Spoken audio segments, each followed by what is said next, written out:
Sou Sebastião Ribeiro do Nascimento e atendo também pelo apelido de Zumbi, em referência ao líder Zumbi dos Palmares, lá de Alagoas.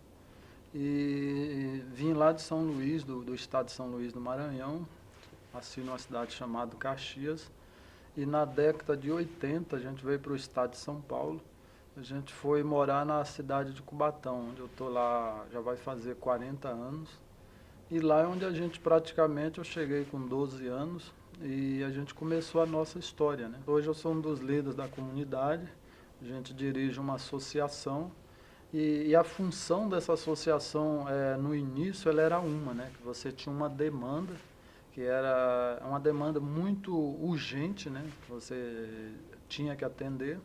E com o passar do tempo, a gente começa a perceber que o nosso grande papel dentro da comunidade não era só atender as emergências, apagar incêndio, mas é fazer com que as pessoas entendam que elas podem também chegar em qualquer lugar. A gente não quer dirigir um processo no qual as pessoas ficam dependendo o tempo todo da gente. A gente quer dirigir um processo que aos poucos o cidadão vá se libertando e ele entenda também que ele pode fazer alguma coisa pela comunidade da qual ele mora, do bairro, e isso pode crescer de fundamental importância. A gente tem diversos exemplos onde o trabalho em equipe e onde a gente movimentou a comunidade e deu resultado. Um exemplo foi de uma rua que a gente tem lá chamada Larissa Koch, né, que era a principal rua do núcleo chamado Ilhabela, e que o bairro faz parte de uma área de PPP. Portanto, o município podia fazer muito pouco, né? E a maioria dos moradores já estavam desanimando. Então, o que a gente fez? A gente começou a reunir a comunidade, alguns da comunidade, e dizer, olha, nós podemos fazer essa via. E eu nunca tinha feito estrada, né? Então, a gente estipulou lá um valor. Digo, olha, todo mês nós vamos depositar e a gente vai fazer. Não deu certo, que as pessoas já estavam tão descrentes que algumas acreditaram, outras não. Aí o que a gente fez? A gente mudou, eu digo, vamos fazer um bingo então. Então a gente fez um grande bingo, levantamos uma boa quantidade de recurso, até falar o recurso, a gente levantou só num dia 11 mil reais, e depois eu fui ver que esses 11 mil não dava nem para a gente nem pensar em contratar ninguém para fazer. Aí onde eu digo, olha, a única forma é a gente fazer essa estrada com material usado e com nossa própria mão de obra, com a experiência de cada um. Ninguém era engenheiro, mas em compensação a maioria ali tem um pai ou um irmão que era pedreiro, então daquilo as pessoas entendiam.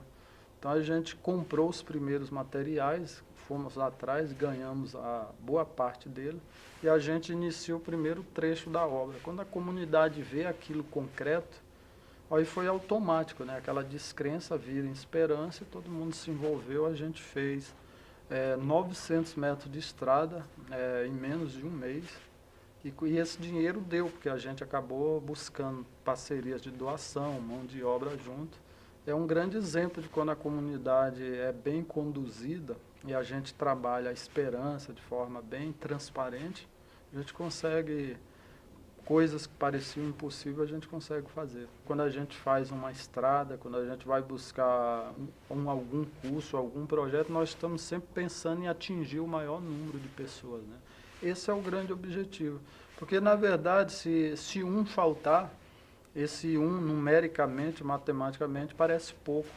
Mas se você está pensando no todo, vale a pena você voltar e trazer, porque se você está falando em comunidade, o próprio nome já diz, é comum para todos, não deve haver exclusão. E esse é o grande desafio, né? Fazer com que todos participem, mesmo tendo opinião contrária, né? É importante que a pessoa participe. Não é ingenuidade, viu? A gente buscar o bem comum, né? Eu acho que, na verdade, quem faz isso, quem se dispõe a fazer isso, está enxergando algo muito maior, né? Talvez à primeira vista, quem está de fora tenha essa impressão, né? Mas o bem que isso faz para a gente, eu sou testemunha disso, né? Primeiro, a gente tem que gostar do que faz. Segundo, a gente tem que acreditar nos objetivos que a gente tem, ter muita fé, que eu acho que tudo está ligado, né? E aí você começa a ver que a tua felicidade, na verdade, depende da felicidade de quem está em redor. Você imagina o casamento, por exemplo. Num casamento, o tempo todo, eu acho que você não está pensando na sua felicidade. ao fazer a da companheira, automaticamente você recebe. Num aperto de mão, a gente tem vários exemplos, num sorriso de uma criança, no trabalho que você sai de casa para trabalhar para uma empresa, você está ajudando as pessoas. E sem perceber, você recebe isso de volta com um nome, que é salário, né? Às vezes até com comissão, etc. Mas o tempo todo a gente tá nessa via de troca, né?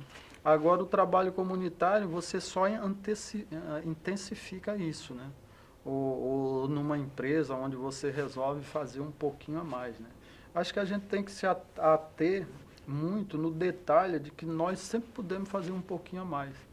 E aí é onde está a grande, eu diria, o grande segredo da felicidade, né? Você é pago para fazer X e você consegue, dentro desse X, fazer mais uma letrinha do alfabeto.